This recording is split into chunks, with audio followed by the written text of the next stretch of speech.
Hello and welcome back to Hey Coach, the only podcast to the only the only podcast to ever out Pizza the Hut. And no, that is not a kettle. That is not a kettle that has some hot water ready for some tea. That is Coach Tyler Pasley, who is just having a fit over here. Get yourself together, man. Dear God. That was good. That was yeah. good. And if you're really hearing good. if you're hearing a new voice on Spotify or seeing a new face on YouTube, no, we are not running a Luke Combs lookalike contest. We have our good buddy Dalton here filling in for Coach Langston. We miss you, Mike. Wish you were here. He's sick. Langston's sick, but we wish him well. Fine. Yeah, He's so, editor, insert "End of the Road" by Boys to Men right now. I know. You're the guy. Reminding myself. But no, yeah. So Dalton's stepping in for us today. We appreciate you, Dalton. How you doing? I'm doing pretty well. Thanks for asking. I'm just chilling, having a wonderful evening here in Phoenix. Nice, getting a little Valley action. Dalton, how much podcast experience you got? This is your first one?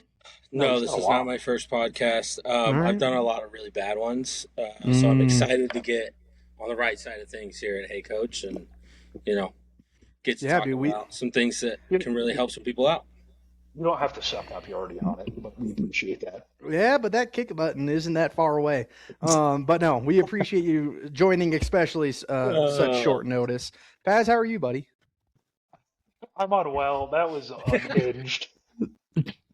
That's never going to see the light of day, which is honestly unfortunate. But that was insane. So that's what he does at the beginning of every single every episode. Yeah, and I'm just gonna a quick PSA for the people that know Strick on a personal level. Just think about the things he does, and you could just what he just did. Yeah, it's just things I do. A lot of alliteration. We'll just put it that way. Work with charities. Race for a cure? Like, what are you talking about? The things I do, dude. I'm not even addressing that. I just said it was your alliteration. That's all it was. Yeah. And that's really good. It was really good. Well, we appreciate it all. But no, thank you guys for tuning into another episode of Hey Coach. So again, special guest Dalton here today. Dalton has a very interesting, well, at least from our perspective, interesting background as to how he got to be a coach. We're going to kind of let him introduce himself.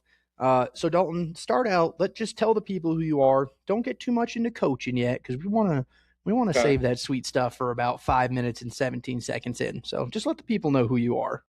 Yeah, of course. Dalton Carlisle. Grew up in Phoenix. Played high school baseball. Was too slow to play anything beyond that. So then I pivoted. I graduated, decided to go to ASU, get my degree in exercise science. Forks up. Yeah, forks up. There's my guy right there.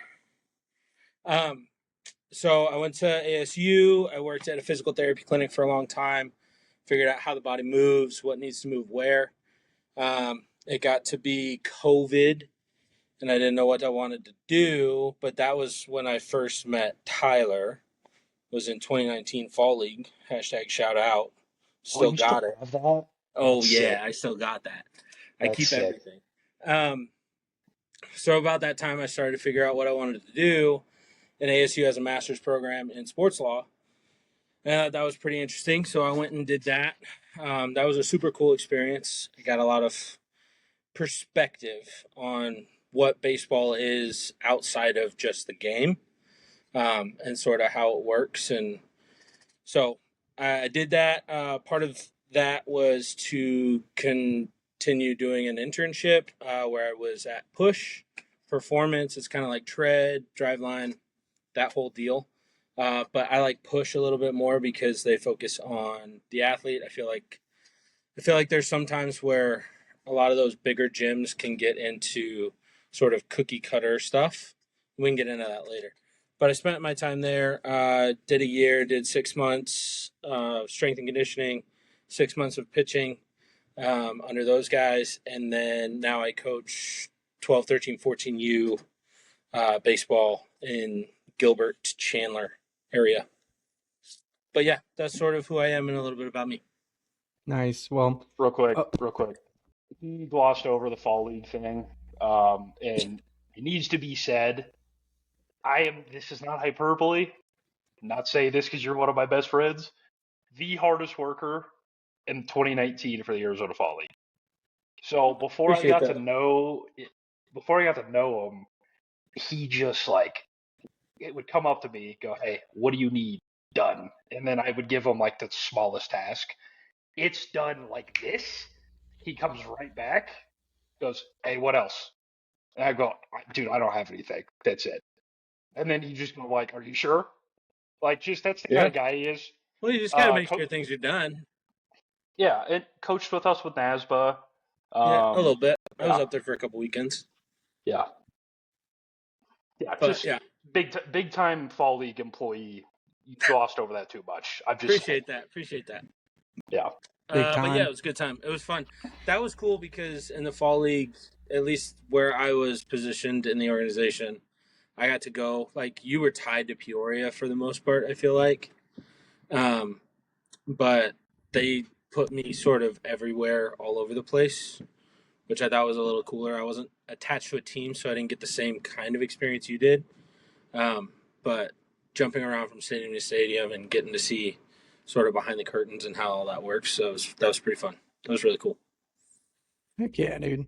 And that's something that you guys have that, like, obviously I have no experience in, but I think a lot of people out there would be interested to hear what life is like as like just a guy with the fall league, making sure that things are where they're supposed to be and events are happening at, specific times. Especially with there being, I have no evidence to back this up, but I feel like a lot of people think that baseball is really just like the people show up and the game happens. But there's a lot that happens like beforehand. There's a lot that happens during and after.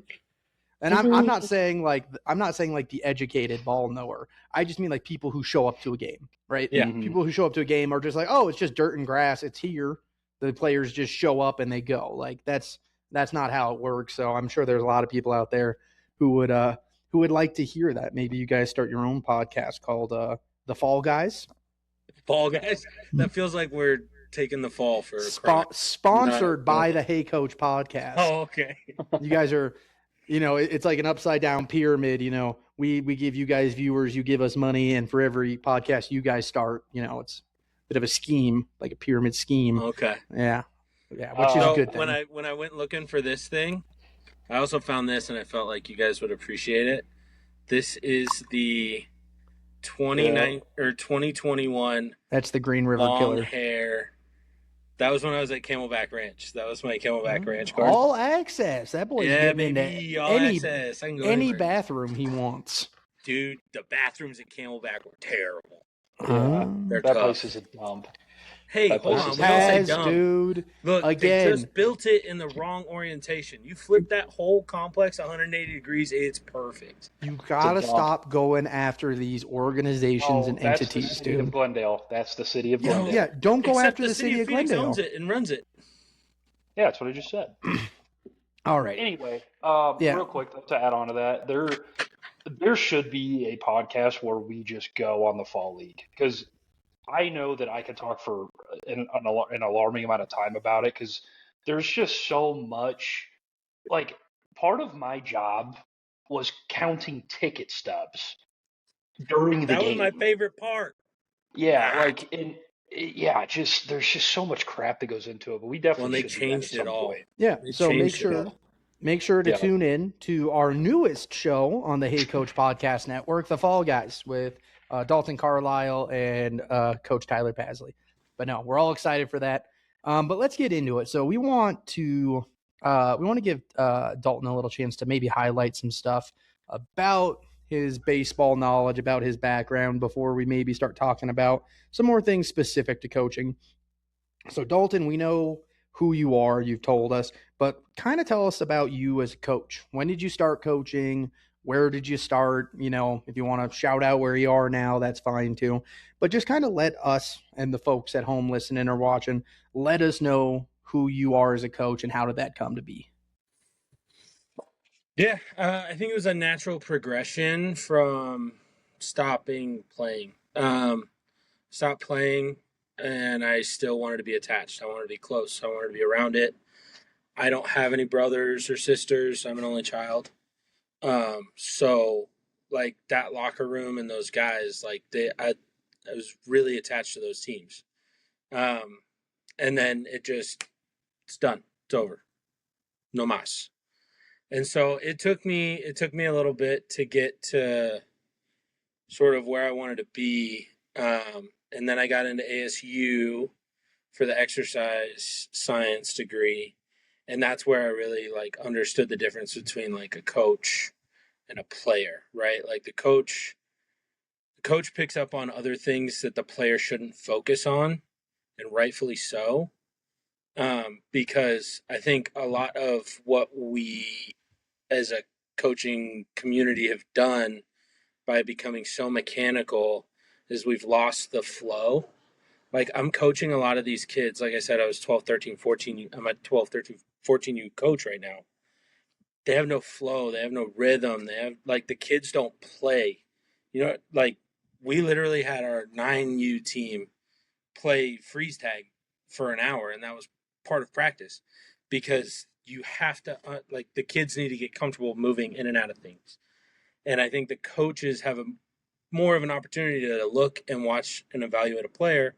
And that's what I got to learn at ASU is like how to watch film, how to break down the thought process and match it with the mechanics, and then say, okay, this is where this kid needs, help with lateral movement, or he can't go glove side or whatever. Like if I have film on practice, then I can break that down, and then I can build a workout plan or an agility program, or like I start to pick apart the film so that I can help the kid. Does that make sense? And then push was sort of the biggest catalyst to wanting to be a baseball specific coach and not necessarily a strength and conditioning coach. Before push, I was more just trying to be, I actually wanted to get into police and fire strength and conditioning, because there's actually cities and programs that will pay strength and conditioning coaches to be on staff so that they can have, programs for those guys that go out and do the things that need to be done for society to be cool. And that's sort of where it really started, because I felt like I needed to get away from baseball. I needed an internship. I found push, and that sort of restoked the fire for baseball. And so now I'm trying to sort of navigate where coaching meets player evaluation meets agent somewhere in there is sort of where I think I want to end up. But I think it was the turning point for me was at ASU when I figured out how to take film, evaluate it, build a program to make the kid better. Like that's how you build an athlete. And if you don't understand the little steps that go into that, like it sounds really easy, but there's so many small milestones that you have to hit along the journey as an athlete that I think we forget about the small goals sometimes because we're just focused on the big ones. I like that. Like that a lot. Paz, if you're holding on to a thing right now, I'm going to ask you to keep holding it, because I got a question for both you and Dalton, because I think you two can definitely speak to this. Given your resumes, you both can kind of talk to this. So I'll ask, and then I'm gonna step back. Okay, I'm gonna step back and let the workers work here. Which is this. Okay. Being two guys who have both worked in facilities. Dalton, you were a push guy. Paz, you were with those who shall not be named. Okay, we already named him earlier. No, they don't know which one. They don't know Where which does that come one. from? He's not in North Carolina. They don't know. They don't know. I'm just saying, man. I don't understand. They're not going to sue you. All right. Yeah. We need. If you're a lawyer out there, let us know. But this is my question. Being two facility guys, what age do you think modern, like the kids now, okay, the kids who are playing baseball, what age do you think these kids should be getting into a facility? Because as somebody, for me, I don't have kids. I never trained at a facility. I've been a high school and club ball coach. So I really don't know. I view facilities as like later end of middle school going into high school, because that's when I think like you're like bodies have caught up. Maybe they're a little bit more refined motor skills, but maybe it's the other end. Maybe they're supposed to be in there early so those skills develop earlier and are stronger by the time they're playing in front of scouts and for teams. So I'll step back, but the question is, what age do you think players should be getting into facilities? Go ahead and lead this one off, Tyler. I just got done talking for a minute. Yeah, there's so many factors to that, because I think one of the just the human element of a facility, they operate so much differently than any other like baseball organization. Like you walk into Driveline, there is like a feel of like this is business in here. Like we're not little Johnny's not coming in to just take some swings. Like there is a feel of you're here, you check in, okay, go get your work in. And it's not to say it's completely transactional, because it's not. There's a lot of great guys over there, but like they're it's just a different feel. And I think that if you get a kid in there at the wrong age, that can really turn a kid off from the sport itself. I saw it happen with a high school kid who I kind of think mom and dad were like trying to force it a little bit too much, but like he would come in and just he's working with a trainer that also worked with Seiya Suzuki for the Cubs. Like you're getting the same trainer. It's tough for those guys to kind of flip the switch. So I think some of that depends on like what you're looking for. I mean, if you're a high level eighth grade, if that's a thing, if you're a high level eighth grader freshman, I think I'm with you there, Strick. But like the price point of going to some of these facilities is fairly astronomical. Um, I don't see the ROI on a 12-year-old going to one of these facilities. I think Not everyone knows what ROI is. Return on investment. There we go. What are we doing? Return on investment. Okay. I don't see that. I think DBATs are great for the younger groups, because it's just like, hey, you get a cage. They have the auto-fed machines. Like those are great for your younger kids. There's no pressure. It's a very light environment. The frozen ropes, who I think your program goes to, Dalton. Like those are great for the younger guys. But when you're talking like we go to first line. First line, yeah. When you go to these like drive lines, push, tread, there's another legendary athletics in Scottsdale. There's Scottsdale batting cages. Like there's it's just it's a little serious. And if you're not in a spot where your kid is like in it, it's just tough. If you're not like a high schooler or like eighth grade, it's tough. Just the environment, the culture, it's just really different. So yeah. I would say your eighth grade freshman year. Yeah, I mean, I got to see a lot of different age groups in there. So when I went, the morning was reserved for your pro guys. So at push from 7 or 8 in the morning until 1:30 in the afternoon, just pro guys allowed. If you're a pro guy and you have a membership, you can jump in. What just happened? You got double-ed. And my screen got bigger. What the heck what just happened? Did you guys hear everything I said? Like, are we good? Yeah, we heard you. Okay. Yeah, there's two of you. I think so. I don't know.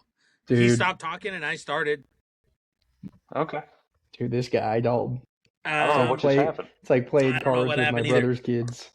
So back to what I was saying. The morning is reserved for the pro guys, right? And the afternoon is sort of that's your high school guys or your younger age groups.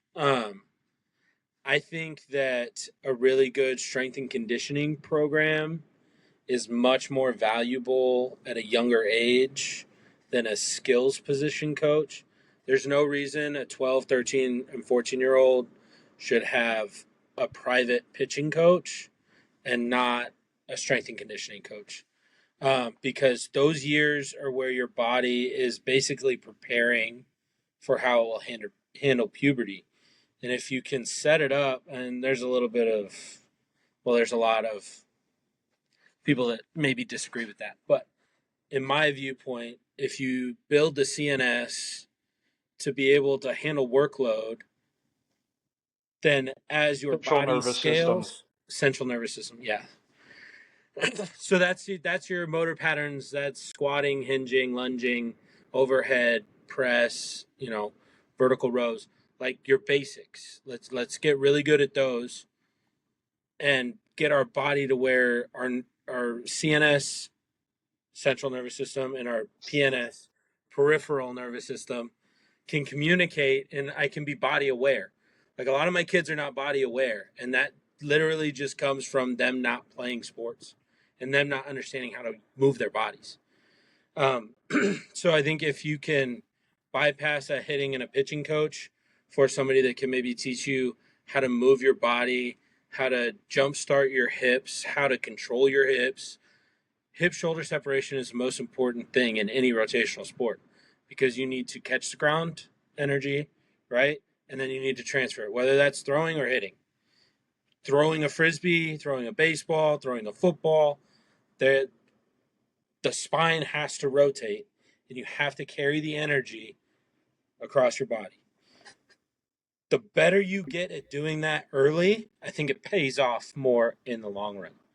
So whenever they get into the facility, I feel like it should be younger, and it should be for like foundational, general physical performance. Tough part with that, though, you're not wrong. Parents don't want that. No, they And don't. that's not. Well, because they're concerned. Now, this is where I'm going to get myself in trouble. Okay. Yeah, Parents are a tough subject for me. I have a lot of really good parents. good save. I have a lot of really good parents, right? But I've seen a lot of really bad parents. When I went to your game, y'all defend your parents. They were great. Dude, our parents are awesome. I love Yeah. our parents. Our And parents are great. it was not a good situation for your team that day, And that's your what I parents mean. were Like, great. Yeah. it's hard when you're 12, 13, 14, because like none of this should matter from a results standpoint. Mm-hmm. I don't care if if Timmy gets 5 hits in a game, that's great, as long as he can do it in the next game and be able to build the confidence so that when it does get hard in 3 or 4 years, he has, okay, I've gone on, 5-game hitting streak, 6-game hitting streak, 7-game hitting streaks. I can get back to that. But it doesn't need to be solely focused on that. They also need to understand how to not fall behind in a game, how to not fold like a lawn chair. Like, I feel like the younger kids, just the minute they're down, they're out. They're done. They disconnect, they disassociate, and they don't want to fight. It's like, that's all baseball is. It's a grind. It's a grind. Yeah, facilities are interesting. It's Sorry. you're good. I think that's very on topic. Facilities are. I think it's more unique for me too, because like where I grew up, I never even saw a facility until I moved here. Like that just was, and I know even like I know you talked about that too, and living like growing up in Tucson, which is a big metro area for the most part. Like they weren't a thing really. Like my dad would occasionally take me to like, oh, there's a former big leaguer that's doing lessons for $20 an hour. It's like back then that was worth it. Now if you do that, it's 150 an hour, Yep, and at least. like yeah, and like it's just so much different. And I, Dalton's right, but that's not what parents want. They think that they need to get their kid playing. In my opinion, you could completely bypass the facility piece. Go play multiple sports instead of doing this stupid single sport Also a huge fan of specialization that. thing. Yeah, yeah, but Play a different sport. Yeah, play all of them. Play all of them. Go move in and out. If you're Go, a baseball player looking for a second sport, I'm going to give you two that sound really weird but are fantastic for you, and that is Water swimming. polo. No, well, I guess close. Swimming, like any sort of swimming, is great. And fuck, I lost the second one. Water polo threw me. What was the basketball's other one? great in my opinion. No, volleyball. Volleyball. Play volleyball. It's a lot of overhead, shoulder, repetitive. We're building something. You know what I mean? It's very nice for any overhead athlete, your second sport to be swimming or volleyball. Basketball is great too. Nothing wrong with football. Water polo.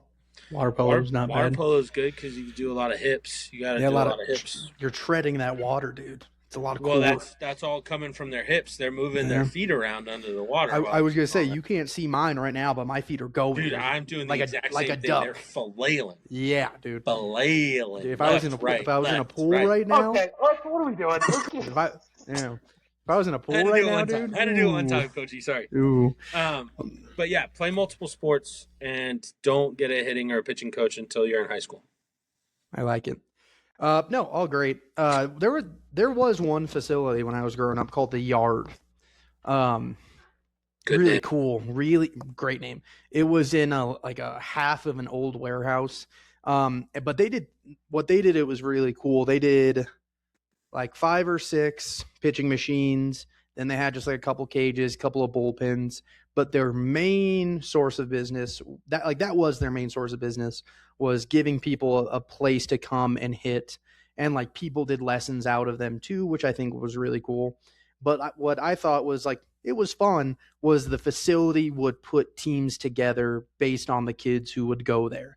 So like you were a 9, 10-year-old kid and they noticed that you'd come 2 or 3 times a week. They'd be like, hey, by the way, if you want, we have a team, we practice here, blah, blah, blah. And it was cool. I know a lot of guys who I grew up with and around played with or just went to the Yard. But that was like, God, I think that's like that was the main facility in Tucson. I have no idea what is down there now, but yeah, facilities are weird. Definitely. It's the last 6 years and it's because of social media. That's the only reason facilities are a thing. And they're driven by when you think of Driveline, who do you think of? You don't think Masataka Yoshida. You don't think of the 14-year-old. Like you think of every indie ball guy that goes in there throwing 90 and they walk out of that place throwing 99. Like that's how that started. And then it's like, oh, parents are like, oh, my kid could do that. And it's just an interesting place. Damn it, Trevor kid's Bauer. Not set up foundationally, so you can't freaking do that. Yeah, I blame Trevor Bauer. He was like the first big name guy who I ever heard about doing Driveline was him. Yeah, him and Bodie. I mean, he did everything right, especially when he was in high school. Yep. Have you read the Arm by Jeff Passan? Mm-hmm. Yep. That's basically the Trevor Bauer story. Yeah. It's a good book. It's a very good book, but like he just started doing movements in high school, and that's what set him apart. Movement. Just move. Figure out how to move efficiently all the time. I forgot to mention, we played tag to warm up yesterday in the weight room. I forgot to add that because you guys said you played tag with the 9-year-old kids. We played tag to get loose, and they loved it. One of our freshmen, he took a dip and scratched his face off the concrete. Oh, dude, they were giving him so much crap today at practice, but funny story. But yeah, that's good stuff. Did he get tagged? Yeah, he did. Yeah. Oh, well then, yeah, I would have been making fun of him too. Oh, yeah, literally a fall from grace. Oh, I don't know what happened. Okay. I don't know what happened. Well, we can hear you, so we can keep going. That's fine. Moving on to this next question, and this is something that both of you can talk about.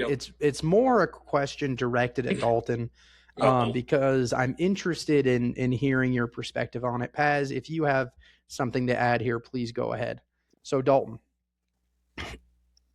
right, in the last 10 years, let's say 10, 12 years, I feel that there has 6, 7. I feel that there has been an increased, like people are putting more stock into coaches who have played at a high level. There is more of a, I want my kid to go play for this guy because he was a pro.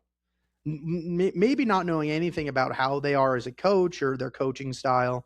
They want them to play for certain coaches because of the coach's playing resume. Okay. Yeah. And for you as a coach who did not play at the next level, right? You said you stopped after high school. Yep. What challenges have you faced as, if any, as a coach who didn't play at a higher level? And how did you overcome those? Because I can think of a couple of guys I know personally who maybe didn't play at the next level who like coaching. And I'm sure they deal with some stuff, and maybe they're looking for some tips, looking for some wise words from someone who's not only done it, but has done it well enough to get to where you are now, which I mean is no small task. I mean, you've accomplished a lot as a guy who didn't play at the next level. So what do you got on that? I appreciate that. Yeah, it's interesting. I mean, my kids are 12, 13, 14, so they don't, I don't think they really, I mean, they play for a former big leaguer. Steven Paco Rodriguez is the manager of the organization for the Aces. So he's got big league experience. And then the guy that runs our 14U team is a first base coach for the Reds in their AA last year. I think he's getting moved up to the big squad this year. So they definitely get that same feeling. And it's almost harder for me because I don't have that. Like, I always feel like I need to be doing more than I probably should. In a sense, I'm trying to run around and do anything and everything possible to try and make an impact on these kids. And so for me, not having that experience, like, Paco can always go and lean back on, like, when I was getting ready for these guys or these guys, this is what I thought about. Plaus can talk about how he's getting his squad ready for, the minor league championships that they were in. I don't have really those experiences to pull on, so I have to come a little bit more creative with how I motivate and sort of how I try and get my things done. I try and have a more personal relationship with the kids. And so I think it plays out really well for me to be sort of the get back coach, not necessarily the hammer. Steven or Paco and Plaz, they come from that high level where they were hammered a lot, and that's what they know how to do. So they hammer, and that's fine, and you need that. You need to have that as an organization. So I think where I find my fit in the team is being able to just be the pick me up, get back in it, shake it off. Don't worry about it. Like, hey, let's talk about what just happened. Okay, you rounded second. You knew the ball was already in the air. Why'd you continue to third when I had my hand up? Like, we have a 2-hand stop sign and a 1-hand stop sign. You're allowed to break the 1-hand stop sign because that's me saying it's 50-50. If you want to try and get it, let's be aggressive. If I give you a 2-hand stop sign, you stop at all costs. You blew me on a 2-hand stop sign. That's where we need to develop. And like, Paco will get on him. Hey man, come on, blah, right? And he needs to do that. But then I can come to him in the next half inning and be like, hey, yo, all right, when I stopped you there, and we can talk about it and have a conversation, and the kid can sort of try and absorb it a little bit better, I think. But I like to just talk to the kids because I think if they don't mentally understand what's happening around them within the game, it goes way too fast. And Paco's already thinking 3 moves ahead. So when he calls 3, but that kid's halfway in between first and second, my second baseman wants to throw it to second because he thinks he has a tag there, right? But Paco's thinking about something else. He's calling 3.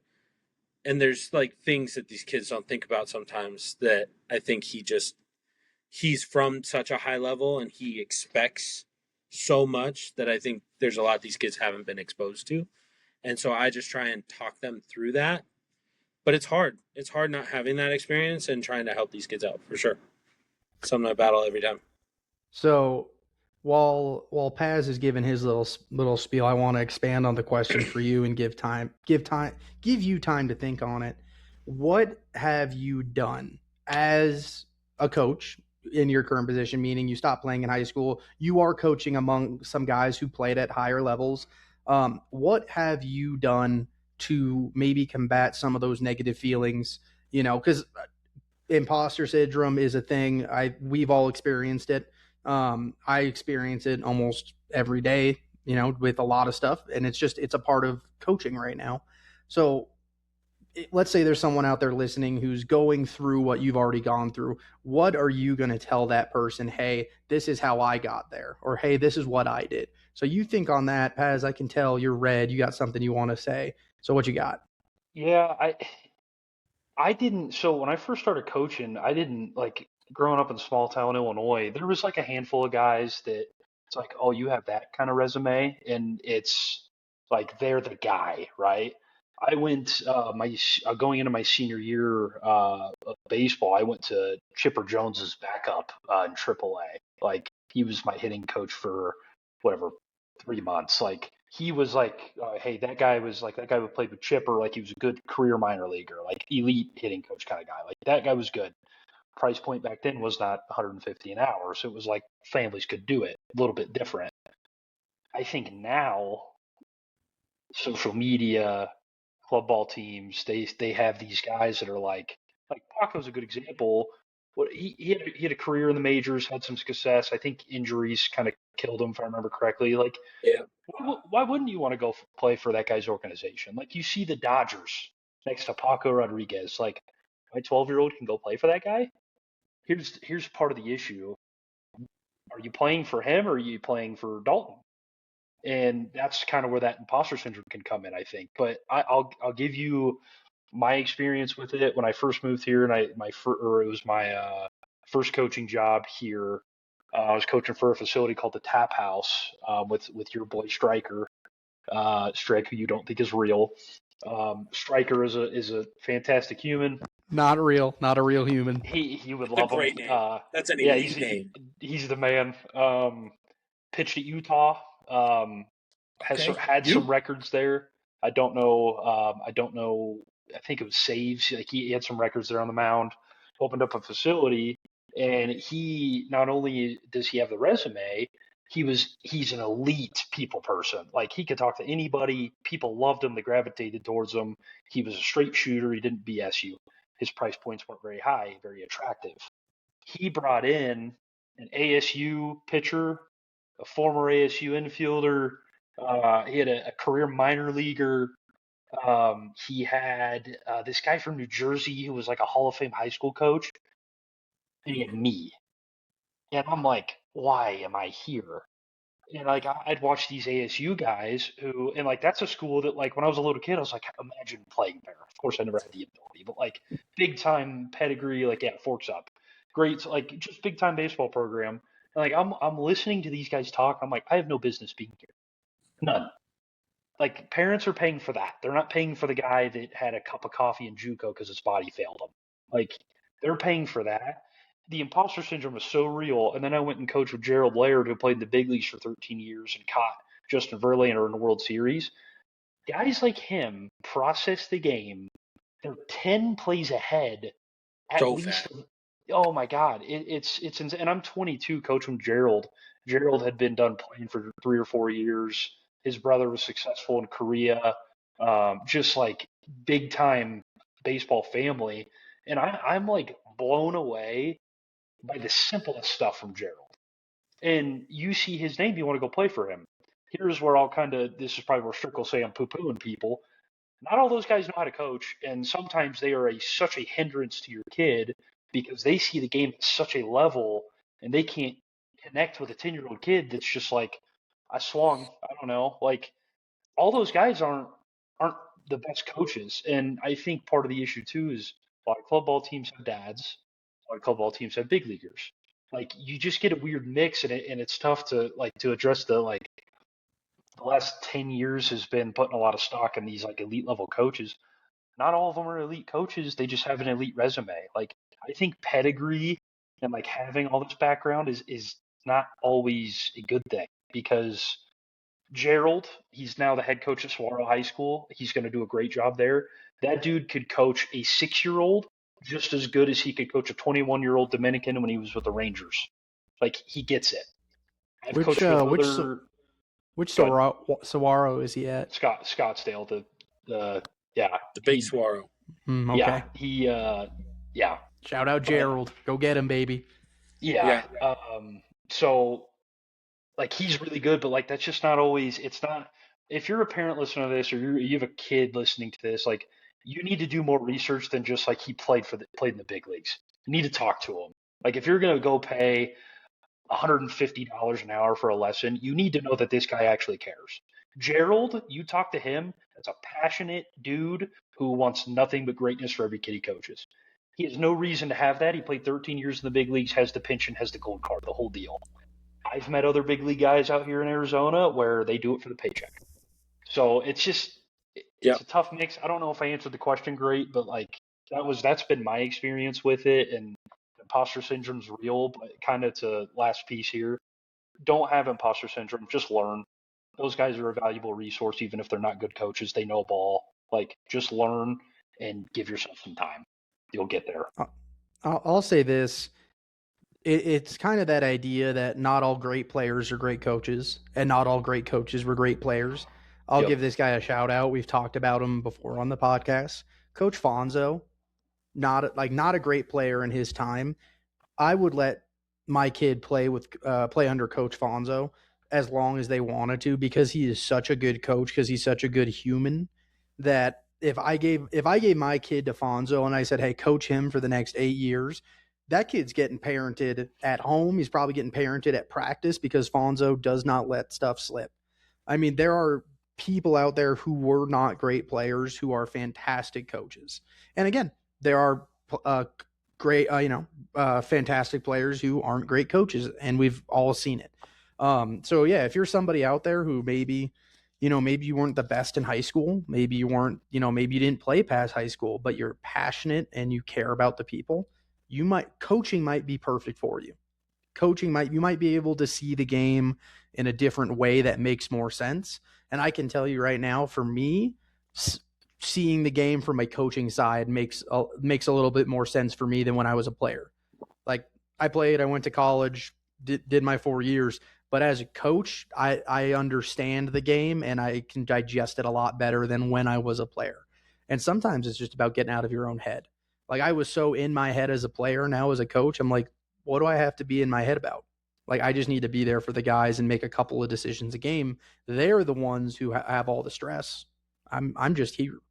So yeah, no, it's a very interesting thing when you get into coaches' resumes as players. Yeah, I think that's super interesting. So Dalton, yeah, last part. Sorry, Paco's really good at that. Paco's really good at explaining. Shout out Paco. And yeah, and I think he does a really good job. I think he does a really good job with the kids for me, in that he always affirms the respect, and when he sees disrespect, it's on site. Like, hey, you're running a pole, you're doing push-ups, whatever. Like, if I ever have to repeat anything at practice, it's a no-go, and they all know that. So we've built that into, I've been doing it with him for 3 years now, so that's sort of built in. I don't know that I feel much of that imposter syndrome anymore, but it was definitely there at the beginning, for sure. Sorry, just want to throw that out there. No, you're good, dude. That's what this is for. I'm going right back to you, Dalton. You've had time to think about it. What are you telling somebody? You run into a kid. He's fresh out of high school. He wants to be a coach, but he has some doubts. He didn't play past high school. What are some tidbits you're giving them to say, hey man, listen, I was in your shoes. This is what I did. Try it. It might work for you. If not, try something else. What are you telling that kid? That's hard. It's really hard. I was always told, go where, go where you're needed and do what you have to do to be as valuable as possible, which is sort of that motor that Tyler was talking about. Like the fall league, I was a volunteer. I wasn't paid, but I skipped my job and I showed up to get that experience. Now I have that on my resume. Was it super fun to do in the moment? Maybe not, but if you're 19 to 23 or 24, there's not going to be a ton of opportunity for you to coach anyways, unless you're volunteering for a youth coach or some sort of organization that's near you, that can do that. I know we're not huge about minor league baseball around here, but I know in middle America, go see if there's like a minor league stadium. Hey, you guys need a volunteer ball boy or something for practice. Like anything you can do to try and get in the building, I think, and get a little experience, get to understand how coaches talk to players, because I think it's a different vocabulary and it changes receiving the information to giving the information. That was the hardest part for me as a coach, was learning how to talk different kids' languages. So like one kid might hear me say, you need to throw your knob of the bat at the ball. And the other guy, I need to talk to him about his angles. Effectively, they're doing the same thing, right, within the swing. And we're staying in that box. But being able to have, here's a word for you, being able to have a cornucopia of things to give a player. Oh, yeah, you like that, huh? I almost threw vernacular. I almost threw vernacular out there earlier. But like being able to say the same thing in different ways, because different players receive things differently. If that, I mean, that makes sense, For sure. but it sounds weird. But like, and how you give it, like if you're not confident in your coaching, the player's not going to be confident in attempting it. Right. So like when I say something, I can't say it like with a question mark at the end. Well, maybe your barrel dropped, question mark. No. Hey, your barrel dropped. Keep your hands up. Like I have to be assertive with my coaching. And I think that took a little bit of time to get used to as well, jumping into it. But I would say if you're in that young age and you're looking to coach, find a volunteer spot, a team, somebody that's connected. Like you can find, like Tyler said, a ton of pro-ren organizations for youth. Go try there, see what happens. I walked into Push with a resume and a suit, and I was like, hey, I want to figure out what the fuck you guys do here, because it seems pretty cool. And they were like, are you an agent? And I was like, no, I'm just walking in. But like that, you have to be that committed, because then the DJ, the owner of Push, was like, you came in here in a suit? And I was like, yeah. He was like, damn, okay. And he gave me a shot when he already had his internship class full. I was added late because I just walked in. But if you go out and you search for those things actively, you can find other opportunities. I had an opportunity when I was at the fall, or when I was at Camelback Ranch. I almost went to Augusta to work for their minor league team on the operations side of things, but I couldn't make the flight work to get there and be there on time. But like if that was all from volunteering at the fall league. Volunteering at the fall league got me Salt River Fields. Salt River Fields got me Camelback Ranch. Camelback Ranch got me the opportunity to go work for a minor league team if I wanted it, right? But you have to go find the volunteer opportunities and then try and make the most of it. Just grind it out. It's baseball. It's going to grind you, whether you're on the coaching side, the agent side, the player side, any sort of front office side. It's just a grind, dude. It really is. Any young coach listening to this, if you want to coach, reach out to me, because I need coaches and I want some young guys with some energy. So, just saying, need coaches, man. We got a good thing coming up here. Crying. I need to get a day job that I can go up there. Yeah. Yep. If you want to be a part of the fourth best team in that region, okay. Oh. No, I'm kidding. Oh. We're talking top. We're talking top 5, and you're not 1 or 2, buddy. Sorry. Go Cougars. Go Cougars, baby. We're right there with you. Yeah. Hey, next year's gonna be rough, but we're gonna be in it together. Can I address that just briefly, since you just already threw shade at my program that I didn't appreciate? Yeah, go ahead.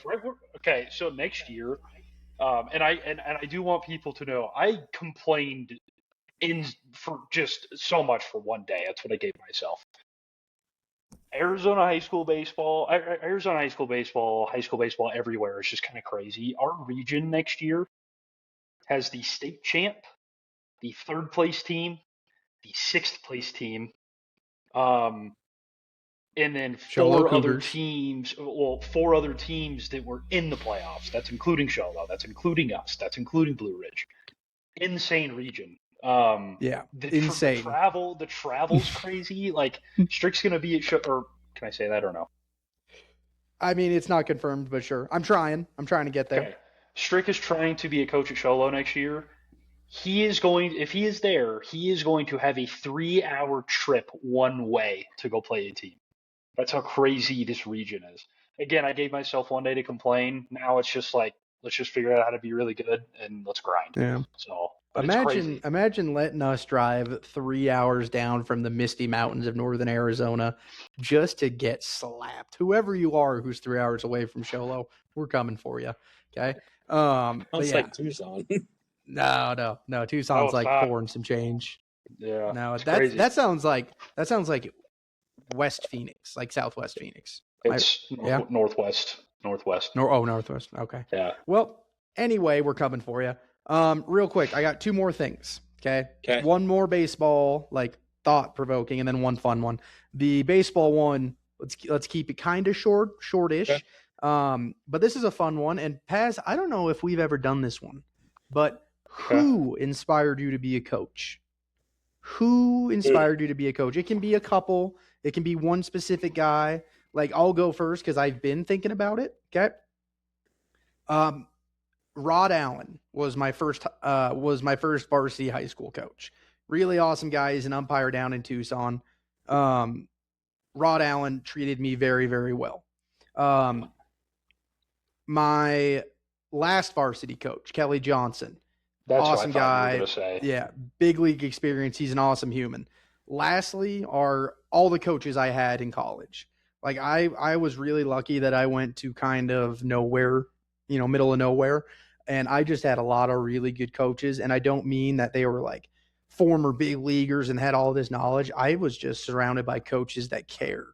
And like we had a couple players graduate and come back on the coaching staff who cared and were really great coaches. Shout out Kyle McLean and Ryan Barker are the 2 I'm thinking of. But like Jesse Ica, Mike Dahl, Ryan Ellingson, all these coaches just treated me so well and, gave me a really good experience as a guy who rode the bench for 3 years, essentially. Like, I look back on my baseball experience fondly in college, and it's mainly because the coaches were just so good. Like, even when I rode the bench, they weren't like, whatever. He's a glue guy. They still invested in me and worked with me and tried to get me into a spot to be on the field. So yeah, I've been super lucky that I've just had a crazy backing of coaches. Yeah, it's hard to say one, but like truly, like not to be sappy at all, because my dad and I did not have a super great relationship growing up because of sports, but like my dad was a freaking fantastic coach. And you guys know him, and you guys know him as the goofy, like just is outlandish to say the least sometimes. Shout out Puff. Yeah. Just his care level for each kid, I think, was really what did it. Because like I'm not going to name their names. Like I had a couple buddies that, like, just did not have like the home life at all, and he would buy them brand new $300 bats, brand new gloves, brand new spikes, like just so they could play. Coach Peyton, who we had on, like lived at our house, and he didn't have a bad home life, but like he lived at our house, and like my dad coached him forever. Like my dad really was like the one, just because like he did things so much differently than any other coach I played for. He was like the first guy that was like, hey, we're going to do group work, and it's not all just like we're going to stand in a line and hit BP.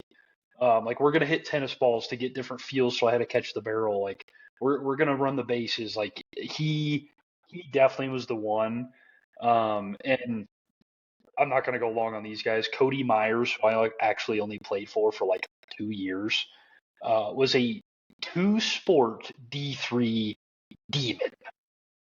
Played basketball and football at the D3 level and was good at both. He's now the head coach at Deer Creek Mackinac, which is a smaller high school in Illinois, and he's the football coach. And he's a stud. He was one that had a huge impact on me. Jay Valencia, who still writes my recommendation letters, like Coach Jay was the man. I actually hated him when I first met him. And then now he's he's the guy I go to a lot with questions still. He's not even coaching anymore, but man, he should be. He's the man. Mike Emery, who I played for, he's the man. He was the first, he's going to say things that you're like, probably not okay. And he was the man, but dude, you want to talk about an elite lineup builder, like Langston's brain, just like substitutions. He was really good at that. Colin Davis was a big one for me, who my dad actually coached. And I'm probably forgetting guys, but those would probably be the 4 that come to mind initially. And then I had a basketball coach who I hated his guts until I actually figured out what he was doing. Jeff Otto, he brought me up. I played varsity basketball as a sophomore, and I didn't think I deserved it. Hated basketball. Elite basketball coach, still to this day, and hated him. But then once I graduated, I figured out he was actually probably the best I ever played for in any sport. But probably those guys for sure.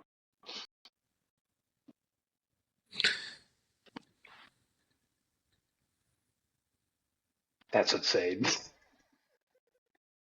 my answer. That's insane. Good old Tommy. You motherfucker. That is insane. No. It's a strict answer. He's muted, so we can't hear him. Is this how Langston feels? Yes. Yes. Mike, I'm sorry, man. I'm sorry. Well, hope he's all right. You don't like Tommy? Tommy's so cool. Once you're done with your answer, I have to tell you a funny Tommy Lasorda story. I actually got to meet Tommy Lasorda. I got to meet him when I was working at Camelback Ranch. That was cool. I don't have an answer. I never really had an impactful coach. There's nobody that really, I know who my coaches were, but there was nobody that really tried. I don't feel like with me. So that's sort of why I like coaching. Yeah. The lack of having that, yeah. I could text any of those dudes I just named, and they get back to me like that. The lack of having that probably drove you. Probably. But Tommy, because he was awesome at everything. All right. Best. All righty. All righty. Last little bit here, and this is our for fun bit. But before we get into the for fun bit, we've all had that problem. We've all been sitting around and say, God, I wish I had a piece of material that could illuminate my surroundings with its own natural flavor. Well, that brings us to today's sponsor, the Salt Rock Lamp, Rock Salt Lamp, whatever this is. Okay, if you want, if you, I don't know what it is. What is it? I don't know. It could be. It could be an ad. Yeah, you want a Salt Rock? Because here's the thing, man. Hold on. Give me a moment here. Give me a moment. Here's a rock salt or salt. What is it called anyway? They're sponsored today. What are we doing? I mean, look how nice that is. You have 2? No, it's the same one. Oh, okay. Same one. Yeah, I thought he got up and we got a second one. No, I shut off the lights. But look at this guy. Okay, it's somewhat natural. The light bulb isn't. The light bulb was made somewhere, but it's salt, and it lightly illuminates the area around you. So could be an ad. Whoever manufactures those salt lamps out there, let us know. Let us know if you want. Oh, what? Yeah, what are those called? Is it just a salt lamp? What's the next topic? But no, what's that called? Is it just a salt lamp? It's a salt lamp, dude. Salt rock. It's a salt rock. Salt rock lamp. Like rock lobster. Okay. Alrighty, sweet. Bang, bang, bang. Could be an ad. Okay. Alrighty, last for fun topic here. After we got done with our sponsor read there, thank you, Salt Rock Lamp Incorporated. 50% off your next Salt Rock Lamp purchase. Yeah. Promo code Rock Use Salt. Promo code Coach. Hey Salt. Hey Salt. There we go. But yeah, so rock salt lamps. Okay. Get yours today. But no, so the for fun question is this: what is your favorite fictional jersey? So when I say fictional jersey, I mean for a team that does not actually compete. It is a team from a movie. It is a team from some form of media that is not actually, a team. And I'm going to start. I'm going to give you guys some time to think. And I'm going to go for what I believe to be the easiest one. Okay. I'm going to go with the Kakemba's G Baby jersey. Yep. You wanted that. Stop. Okay, stop. Cucumbers. Okay? Oh, Kakemba's. We're not doing rock salt and then you're going to diss on G Baby. Okay? Pick Yeah, a the lane. Cucumbas, dude. The Cucumbas. Take a struggle. But no, yeah, we're going to go with that. the... You wanted that. I know he did too. That's why I took it. But no, we're going to go with the hardball. Shout out Keanu Reeves, friend of the show. Yeah, that's what I'm going with. RIPG, baby. And Mike. Yep. I'm going to turn my light back on. You guys go ahead. Is there Go ahead, is there any chance we can have like honorable mentions? Because I got a ton. I got like 4. This is why the people listen to this podcast. It's not to hear us ramble. It's to hear us rant fake jerseys. So I'm gonna go one that I don't think you guys are gonna go with. The humongous melon heads of backyard baseball is potentially the best logo. That purple hat right there. That's We probably can't the see it. best. Whatever. Scoot it over. Scoot it over. Okay. Right. I didn't There? get to see it. All right. Yeah. That purple hat. That's Yeah. elite. That's elite. Yeah, that's a good hat. Yeah, the humongous melon heads. The jersey's good too, but I typed in hat. But the humongous melon heads from backyard baseball. It's iconic because it's nostalgic. Shout out Pablo Sanchez. Do I get to so I get to go now? Yeah. Then we can do our honorable mentions. Yeah, as long as you speak English. What was that? I get to go now. Go. I'm gonna go with the wonderful Sudbury Bulldogs from Shoresy. I don't know if you guys have seen these bad boys. I've never That's seen the beautiful. show, but it's good. It's so good. It's a funny So show. good. And then we're doing the snake draft style. I know you struggle with that, Ryan. So that means I get to go again. Nope, snake draft means it goes back to me. No, that's not how it works. All right, we all get one honorable mention? One honorable mention. One honorable mention. Here we go. Okay. Give me the replacements. I need a Shane Falco jersey. Dude, I hate every draft we do. I get poached. Every draft, my 2 picks got taken. Dude, first off, you don't even know Footsteps Falco like I do. Okay. I love Shane Falco. God. Okay. Okay, snake draft. Back to you, Paz. I know. I was the second. I knew you were going to take it. That's why I went first. Oh, that's tough. Yeah, I don't. Oh, wait, hold on. This might be a little bit of a cop-out answer. The D2 Mighty Ducks USA jerseys that they wore. I'll give you that. Yeah, I'll give take you that. those. Yeah, shout out Dean Portman and the Bash Brothers. Yep. Yeah. All right, my honorable mention is the Flint draft. I didn't even get to go after Dalton that time. I was messing with you. No, I'm not good with snake drafts. My bad. Okay. Oh, yeah. I'd like to pick the Flint. Go ahead. Sorry.